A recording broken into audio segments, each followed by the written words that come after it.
The second part of this chapter's mini lecture is going to be super short, so that's good. So let's talk about that age structure. We hinted at it earlier in the very first video where we talked about looking at how many people there are within certain age groups in a country.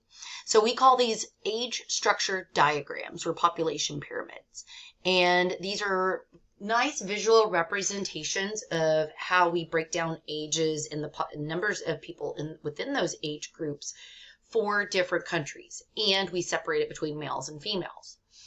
Now, you'll notice very specific trends, and one of the things that you have to be able to do is kind of identify what trends you see with, let's say, is this a well-established adult population, or so what that probably means a well-established country.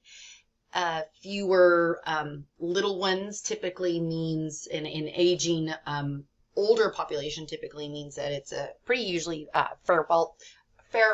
can't talk well off economically. Okay. So let's just take a look at one. So here you can see I gave you, there's the developing. So developing population diagrams, what you see here is you see majority of all the population are children. Okay, so as you can see here, ages like 20 and under, that's where the majority of your population is. As people start to get a little bit older in developing countries, they don't live as long. And so that means that very, very, very few people make it into the older geriatric, if you per se, categories. So developing. So notice it kind of has like a bowed out down to the bottom. Okay. Stabilizing means that you're a little bit more secure economically.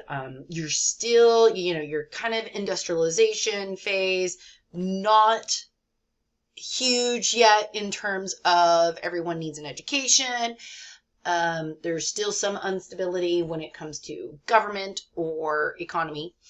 And in this kind of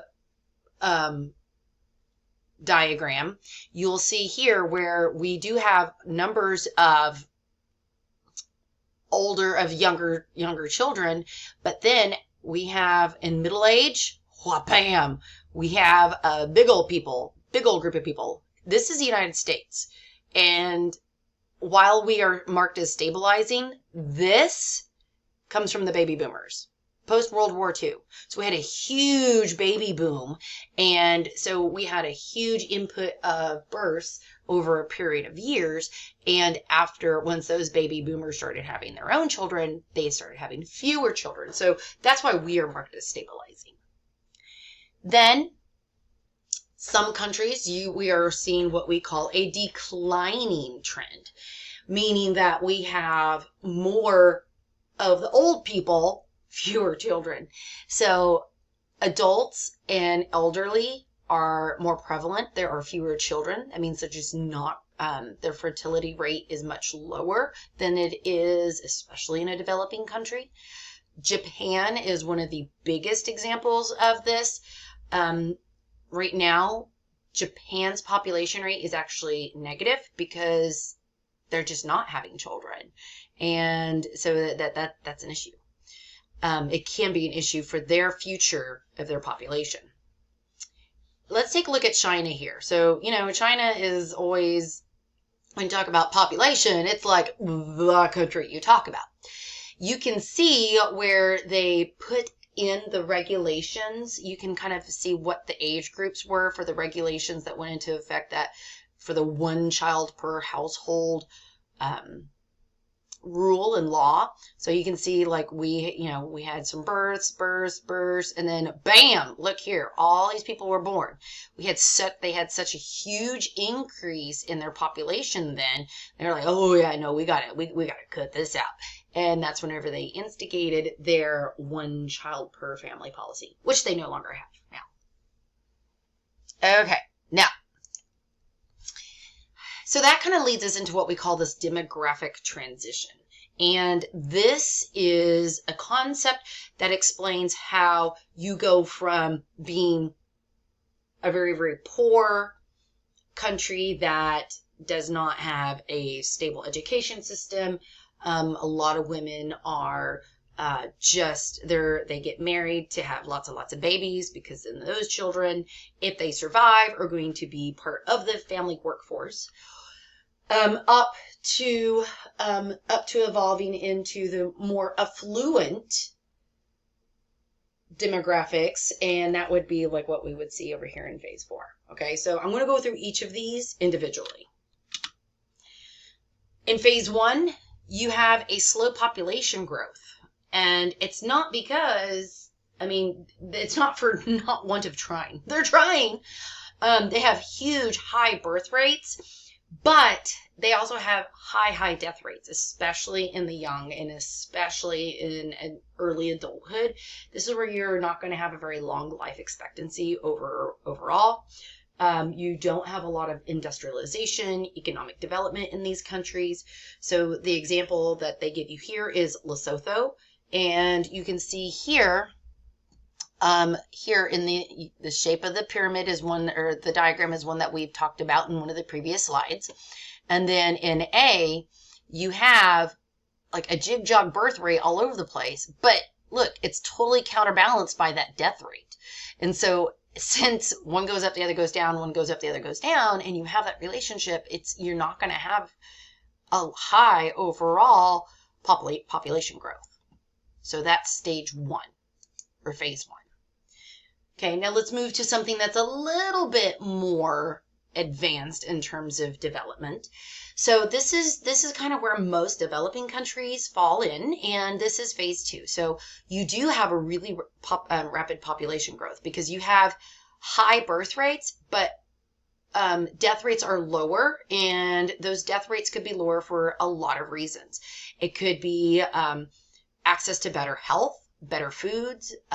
It's more secure. You don't have to worry about, you have more stability in terms of your housing. So you have all of your major needs are met. You're not having to fight for survival in terms of that. So everything's a little bit more sanitary. Everyone's a little bit more healthy. So this example here shows you as India. There are plenty of other countries as well that fall into this. So you can see that the total population is increasing, because the birth rate, while it may be dropping a little bit, the death rate is really low, okay, because they have a little bit better health care. Phase 3. This is stable population growth and economy. This would be prevalent in pretty well-developed countries like us, Canada, some European countries, some Asian countries. So what happens here is you have a pretty steady and pretty stable economy and educational system. Again, this is what we're talking about with, like, here our fertility rate may be going down slightly because women are changing their priorities from, getting married, having a lot of kids, to getting an education, getting a job, setting up that career, and then having children. So usually if you have children later on in life, you can't have as many. So that's where a lot of the stage 3 statistics and data show that that's where a lot of that is coming from and caused by. But again, we're still having some population growth here. All right, and now stage 4. You think stage 4, usually like, oh man, it's the last one. It's got to be like the best of the best. Yeah, this is going to be pretty affluent, really well economically stable, like highly stable there. But what the issue here is that people just aren't having kids. So you tend to start to have a decrease in your population because you're just not having babies. And so stage 4 is that region that is actually really critical for some countries, such as Japan, and some other European countries, is because It's now in their social mindset that we just don't need to have kids. So now we're starting to see an effect of that in having a declining population. All right, so this is where I'm going to leave your mini lectures. And for other topics that are in your TRG, please refer to the book or the other videos that I have posted on your TRG, and we will be going over some of these concepts in class.